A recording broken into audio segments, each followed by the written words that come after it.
Salut à tous, c'est Nemo et aujourd'hui on va voir les équipements personnalisés.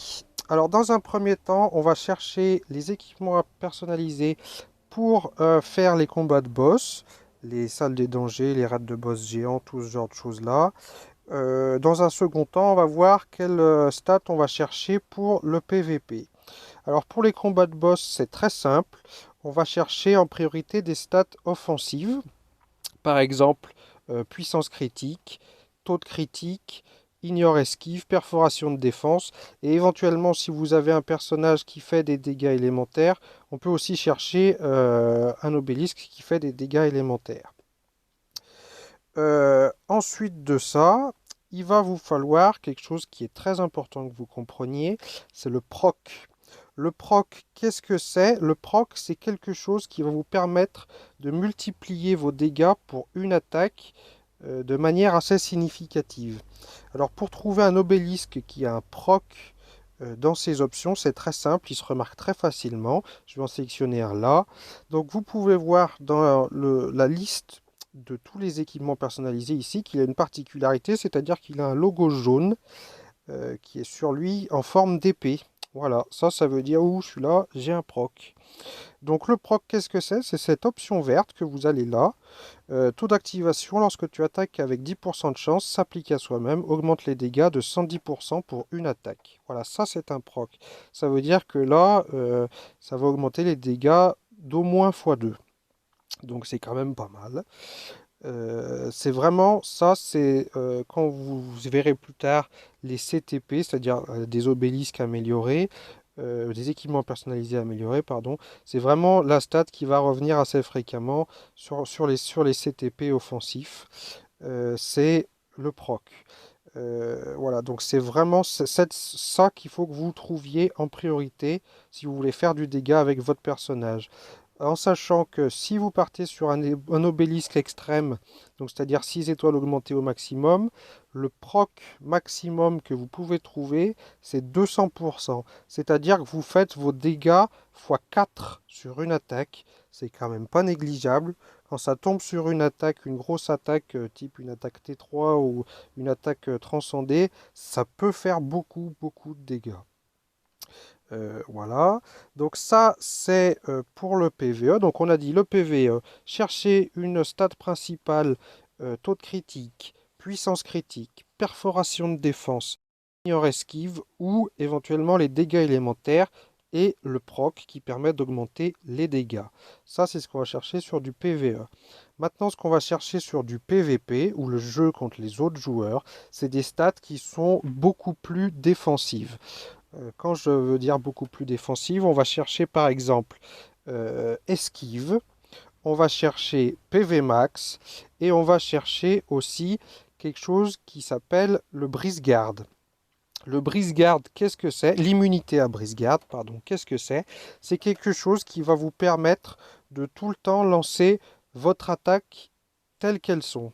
C'est-à-dire que quand vous jouez contre d'autres joueurs, certains personnages d'en face vont avoir des effets qui s'appellent brise-garde. L'effet brise-garde, c'est-à-dire que quand vous recevez un effet brise-garde, plutôt que de lancer votre grosse attaque, par exemple, vous allez lancer une attaque basique. Une attaque qui ne fait pas d'affaiblissement, une attaque qui ne fait pas de dégâts. Et ça peut être assez problématique, c'est-à-dire que l'adversaire d'en face, s'il est un peu résistant et qui vous balance du brise-garde sans arrêt, eh ben vous n'allez pas lui faire de dégâts, donc vous n'allez jamais vous en débarrasser en fait. Donc avoir le brise-garde, c'est important, parce que, comme on dit, la meilleure défense, c'est l'attaque, et l'immunité à brise-garde, c'est typiquement ça, c'est pour pouvoir vous défendre, il faut que vous puissiez attaquer. Donc on a dit l'esquive et le PV max. Également, autre chose, oui, pardon, je ne l'ai pas dit. Le brise-garde, il est très facilement repérable. Vous voyez, il a un bouclier jaune. Quand un obélisque a brise-garde sur lui, il a ce petit bouclier jaune qui le caractérise particulièrement. Maintenant, on va voir le deuxième effet PVP qui est très utile également. Cet effet, c'est celui-là qui est là, c'est l'effet invincible. L'effet invincible, il va permettre à votre personnage, pendant une durée limitée, de ne plus prendre de dégâts et de ne plus prendre d'affaiblissement non plus.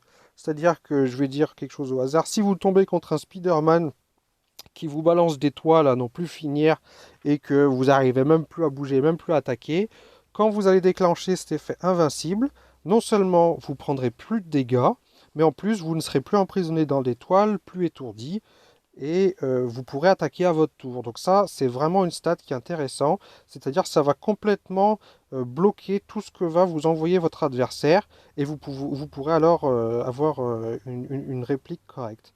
Invincible, c'est pareil, c'est un effet qu'on peut retrouver sur l'obélisque en lui-même, c'est-à-dire que c'est un peu comme une peau d'écaille, hein, c'est ce cercle noir avec les écailles à l'intérieur. Vous voyez, j'en ai un là, j'en ai un autre ici, c'est un 2 secondes. Essayez de trouver, normalement vous pouvez monter jusqu'à invincible 5 secondes. Voilà. La dernière des choses qu'on va voir, et qui est quand même très importante, c'est comment faire pour monter les stats que je veux sur un obélisque. Alors ce qu'il faut savoir sur un obélisque, c'est que seule la première stat est fixe. Ça veut dire, par exemple, si j'augmente cet obélisque-là, on voit que j'ai dégâts de feu en rouge, ignore, esquive et invincible. Si je l'améliore, la seule stat que je vais garder sur cet obélisque, ce sera dégâts de feu. La valeur de cette stat peut changer, mais la stat restera la même. Donc je vais vous faire voir. On va l'améliorer. Voilà, donc je suis passé d'un obélisque 4 étoiles à un obélisque 5 étoiles. J'ai toujours dégâts de feu. Par contre, je suis passé à PV max et maintenant j'ai gel, qui n'est pas non plus très intéressant. Et si je l'augmente encore une fois, je me retrouve toujours avec dégâts de feu. La valeur a changé, elle a augmenté. J'ai toujours gel. Par contre, j'ai un troisième effet qui a changé. Maintenant, imaginons que voilà, je veuille toujours mon obélisque dégâts de feu, mais les autres effets ne m'intéressent pas, donc je veux les changer. Je fais changer option, je sélectionne un autre obélisque et je modifie l'option. Voilà, ça coûte pas très cher, c'est rapide à faire. Voilà, là ce qu'on voit, j'ai un bouclier. C'est pas très intéressant non plus, je vous le dis. Restez vraiment au stade que je vous ai donné, c'est-à-dire PvE, on cherche le proc, PvP, on cherche l'invincibilité. Tenez-vous-en à ça et normalement ça devrait bien se passer. Voilà, et ben écoutez, j'espère que vous avez tout compris sur les obélisques.